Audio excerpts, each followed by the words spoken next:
documentary. We have it broken down in segments. This segment is called The Continuing of a Dynasty. You guys continue the dynasty of the building of the dynasty with Coach Wright. He already did his interview. So this is it.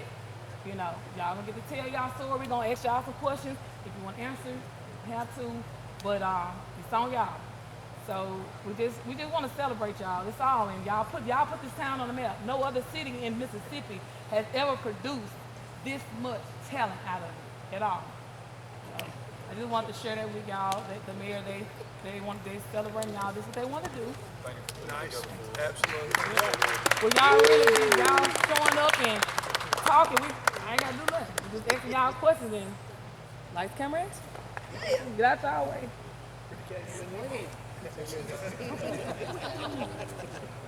Ready? Got my hand down. Yes.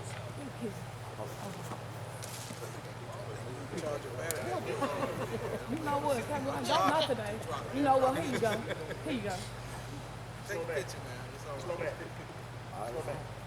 All right. I'm Myra Bean. I used to work at the Panolean. I covered this for, I started in the 98 team, but the members of the 93 team were in college, so I got to meet some of y'all. But welcome home to those who came in just for this. It's good to see everybody. This is going to be an interview with Coach Stanley, with some of his assistant coaches, with Coach Pete Robertson, who many of you have talked about from the junior high, from y'all are the, I guess, 94 through 2001, but some of them from 93, maybe the team. Anybody? Yeah. So what we want to do is just get started. We're gonna then we're gonna come back and ask you guys to kind of tell us a little bit about game day, like what music you listen to, what were some of your superstitions, and we'll yeah. It's a tell-all documentary. No, it's not. You gonna scare them? Please don't. They know it's not a tell-all. This is not a gotcha documentary. First of all, I want to. I know we've said something about this facility. This was not here when y'all played. Nowhere near here, but it probably South Panola, probably looked like just about every other place that used to. So we weren't that behind with the stadium and the field and stuff. And I remember one picture from the Panolean where it looked like there was a rickety fence, a rickety gate, no track, but they were running track, but there was no track. So Coach Stanley, go ahead and tell us when you first came to South Panola. Well, I called Coach Wright, and he gave me the opportunity, and I asked him, I said, Coach, you looking to do any hire? And he said, yeah, I am. And he said, I'm looking for a defensive guy. I said, oh, okay. And we talked a little bit, and he mentioned the fact that he thought he had a pretty good sophomore class, which was the 93 championship game. He said, yeah, he said, I think we've got a good sophomore class coming up. So we met and got together and started coaching. And the only reason I'm at South Panola is because of Willis Wright. To me, he's the pioneer of South Panola football, along with those guys. Okay. Now, was this your first, when you took over from Coach Wright, when he left after the 93 season, was that your first head coach? I had one other head coaching job at Kossuth High School. Okay. And, but this was my second coaching job. And I'm ever indebted to Coach Wright for allowing me to be the next head coach. It was mostly Coach Wright's hiring of me to be the next head coach, and there again, I'm deeply grateful for that. Okay. as I said earlier, looking out over this field and this stadium, think back when you first coached here and what you had to work with, and kind of tell us about what you had to work with. Well, when we first started, Coach Wright and I, we had just a little bitty dressing room. I mean, a little bitty weight room. It wasn't hardly big enough. You couldn't work out in there, so we'd have to take the weights and spread them out in the dressing room, and then we could get a good workout. But the really good part about all of it, we had some guys that could pump a lot of weight. That was the key. Our facility wasn't real good, but our guys lifting were real good.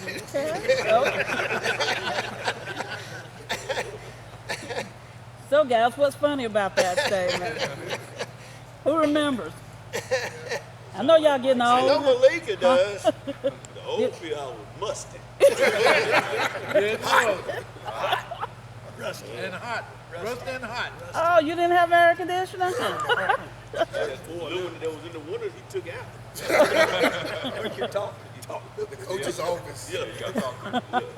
That's funny. Oh. The next 2 years, were good years, but they were not undefeated years for Sapano. Did you kind of feel the pressure? Well, anybody who doesn't feel the pressure taking over after Coach Wright, to say lightly, the pressure cooker was real hot. Yes. I mean, it's kind of like, hey, it's kind of time again. They had already set that standard in '93, and it was time for another championship. And so, yeah, I felt some pressure, a lot of it, on myself, a lot. But it was very much pressure, and but that's just part of coaching. Okay. Well, guys, what kind of pressure did y'all feel? Just playing for him. Huh? Just playing for coach. Okay. Make sure we're doing our assignments, so we won't get right there. Gotcha. Cause Sunday during the filming we got right there. Y'all put that to Sunday? I never Sunday? Film. This probably why a lot of them was prepared when they went to college. Yeah. Okay. 1996 and 97. Moss Point was a thorn in our side in the state championship games. Also, in the first game of 1998, take us through your game plan, for those years with Moss Point. And I don't mind if your coach or other coaches want to Okay. jump in there. It's up to you. Yeah, So, well, from 96, 97, and 98, we went to the state championship each year. Like you say, Moss Point was our thorn in the side. They got us in the championship by 3 points both games. And then if they didn't come back and give us again the first game the next year, and we just seemed like we couldn't beat Moss Point. And then we finally, the following year, when James Dean broke loose and ran about 90 yards up the middle, and we beat them for the first time, that was really good to get that Moss Point thing off, Yeah. but your question was, what you want to know? what were your game plans? The game plan, the game plan was to make sure that we were, everybody understood, everybody on the same page, nobody thinking, making sure the players understood their responsibility as football, making sure that we stay together no matter if if the game's tight and we behind, we're going to win the game, and just had a lot of fun teaching. The kids had a lot of fun. Just they learned how to live and win, and it was absolutely great. It was absolutely great. And the thing about it, Myra, is coaching I think is very overrated. There's no coach that can have a really good football team if he doesn't have good players. And there again, I've been to other places, And when the players are really good, you win a lot of games. And when they're not that good, you don't win as many. So, you know, my job during those years was basically just to keep everybody together and then make sure we understood the big picture and just make sure our improvement every day, you know, whether we practice, lifting weights, or game, that we improve.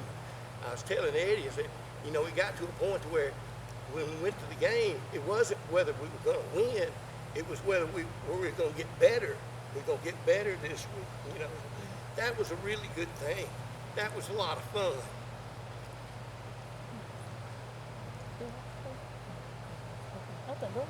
Coach Robinson, you remember when you said that South Panola had a big reputation for being hitters. Let's talk about that. You said that everybody knew that when South Panola came, they was gonna hit. So. I tried to embed that in them in junior high. It was embedded in me when I played here. You know, that South Panola was always known to be hitters. So that's what I inbred in my junior high players. When we went to team, we played games, you know, hey, we were stroking now. When we boys.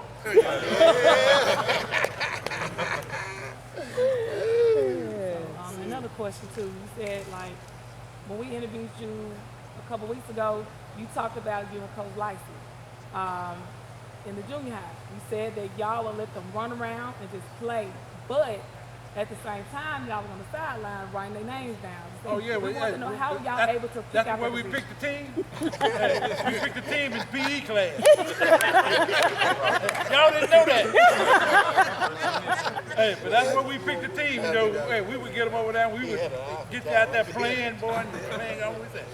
We'd call them over there. What's your name? Like, write his name down. Write his name down. That's the way we really picked our team, you know. That's good. I love that kind of recruiting, don't you? That's job. You play fullback. That's great. Great recruit. That's a good recruit. Coach Stanley, you had Kevin Trouble Jones. Hey, how are you? Good. You know, and you know he broke rushing records. You know that stood for 17 years. You know, tell us a coach's thought process when you have a runner or a player like that on the team. You know, people might think you use them too much. Did you deal with that thought process back in your early years of coaching? Well, I was always taught to get the ball to the best players, you know. So, Trouble Jones, I've had the good fortune, and some of them are right here among us today, to have coached some really, really great running backs. But Trouble is the best of all. The best. The best of all. He got stronger as the game went on. Was his that and the way he just had that burst. You know, and he got stronger as the game went on. And he would get kind of upset if you didn't give him the ball enough. And I can remember we were playing Starkville. It was pouring rain. And it was a timeout. The game was real close. It was a timeout, and everybody in the stadium knew who was going to get the ball. All their fans and all our fans and players, everybody knew Trouble was going to get the ball. And so he steps out of the huddle, and he starts beating his chest. Looking over at me, saying, "You better give me the ball." and I promise you, I was a little afraid not to give it to him. And you know, so we give it to him like we always do it. He gets the first down, we score. And what's crazy about that? This is what's crazy about it. If we hadn't have given him the ball, say we gave it to someone else, and we didn't get the first down, all those people that knew he was going to get it would be saying, "Why didn't you give it to Trouble? You know, why didn't you give it to trouble? Even Starkville would be going, why didn't he give it to trouble? He was just that good. He was that That's good. right. He was something. Oh, okay. Hey guys, how did y'all feel about practicing during the summer? They made sure we were there.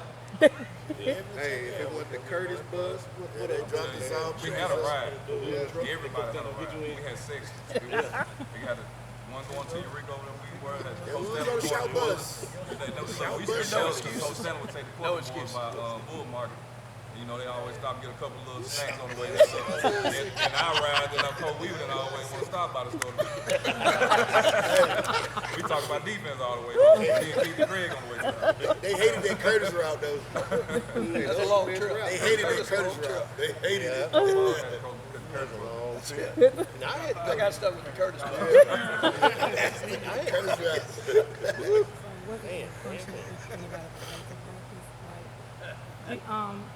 Coaches, did you guys do any punishment? Like if some of the players didn't make it to practice on time, what was the punishment? Well, Robinson used to tell us.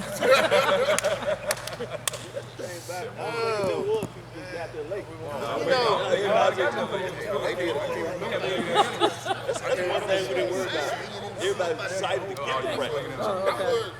I would say Nobody was this, late. as much as we didn't like practice but like practice, nobody finna show up to practice late. Because the coaches had embedded so much in us about practice, it was crazy. Because I remember us used to practice over here on the corner. Coach Stanley used to pull a bus, his truck with them damn lights, and we over here practicing going over plays. With the lights. So you wasn't finna miss practice. Practice was the highlight, man. It was in the field house more than we was It was fun more than it was hard. It was something different happening there. Because practice is harder than the game. How important practice was. Coach Stanley would work out before we practice. So one day he's in the weight room working out, and the butterfly machine cable jumps off of the butterfly machine and he hits himself above the head. Gash, but bleeding now. Turning white. Bleeding.